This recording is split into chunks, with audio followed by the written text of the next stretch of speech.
Union remains one of the most important political and economic actors in the Western Balkan six countries. The European Union and the Western Balkan six countries' relationship should be better performed through concrete political actions in order to reach the European regional perspective in bloc. The stabilitocracy that the European Union has accepted as the most appropriate response to ethnic disputes and highly divided societies at the Western Balkans has only fueled the illegitimate domestic political leadership and undermined the trust of Western Balkan people at the EU project. The war in Ukraine has opened a new toolbox for the European Union security strategy, so the Western Balkan six countries should better project their societies with higher determination and clarity towards democracy, accountability, and the good neighborhood values. Western Balkans is a region that in fact is in the middle of Europe, surrounded by members of European Union and NATO, and it would be just logical to become part and parcel of the European Union. And this is the common dream of all these countries, as it used to be the common dream of the Višegrad 4 countries as well. However, the situation now is much more difficult than at the beginning of the century, and it needs more effort, more reforms, more real commitment from our side, but also from the side of the European Union. The important thing is to remember that we four managed to become more European also because of the regional integration you indulged in much quicker than the countries of our region, for many understandable reasons. And I believe that your example can still be a very important guideline for the regional cooperation in the Western Balkans and its move toward full European integration. The Visegrad 4 countries have already emerged as strong supporters of the Western Balkans EU membership bid and have done a lot in terms of exchanges of experiences and sharing of best practices.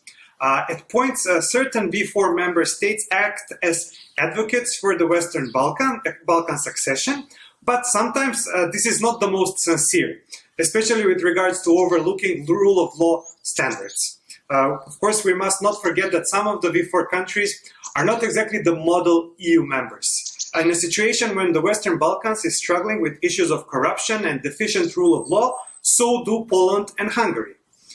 However, we have had some positive experiences from the Western Balkans in terms of re-democratization already, so perhaps it can be a two-way street, that even the V4 can learn from the Western Balkans. The situation of civil society is even much better. This project itself is a part of a wider cooperation between civil societies in both regions, and I have to point out that the cooperation in this regard is very positive and fruitful. Again, I have to reiterate that we should continue transferring knowledge in both directions, especially with regards to issues such as human rights and quality of democracy. At this point, we should admit that the European Union enlargement policy is stalled.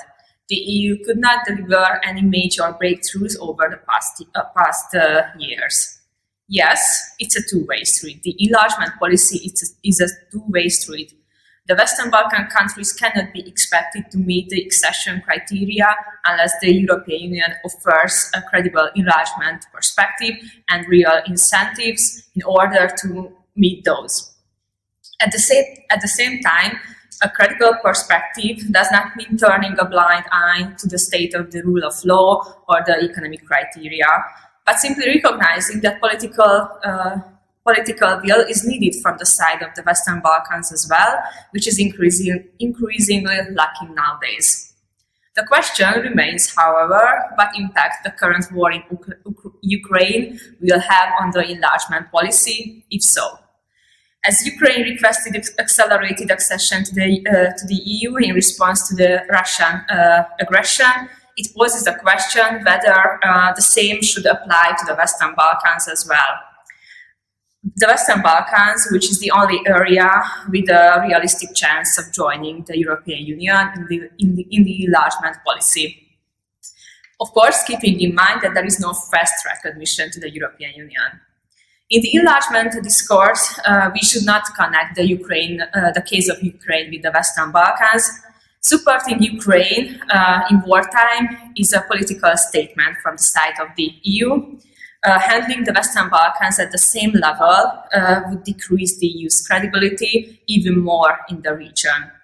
Although the war in Ukraine is also a momentum for the European Union to enhance its enlargement policy, starting with opening the accession talks, the negotiation talks with Albania and North Macedonia.